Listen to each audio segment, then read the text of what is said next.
We have open investigations in all 50 states right now of possible ISIS ties, over 1,000 open investigations that the FBI is covering right now. We know we have had over 250 foreign fighters, people that are American citizens or have lived in America forever and have gone to Syria to fight with ISIS. We know that we've had many of those come home from Syria. Some of them, we know who they are. They're on watch lists. We're watching them. We're surrounding them. There's about 20 that we've lost track of that are here, that we no longer know where they are. And it's terrifying to think that they might have mission status of domestic terrorism.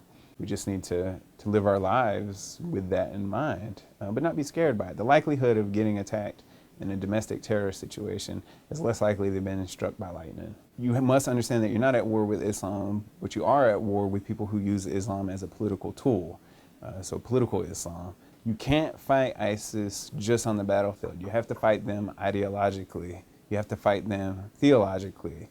So as much propaganda or PR that they put out explaining what ISIS is theologically, you have to combat that through your own PR campaign as well.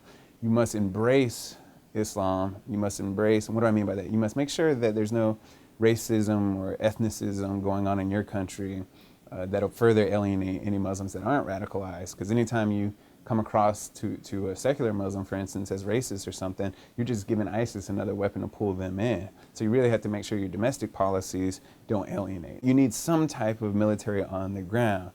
And again, you want to be careful not to alienate Arab countries, Muslims worldwide. So you can't send in a Western force that looks like an occupational force. You have to send in Muslim armies. You have to send in Arab state militaries on the ground to fight ISIS. So how we combat it is through all that. It has to be done theologically, it has to be done ideologically, and it has to be done militarily, but not using Western forces on the ground.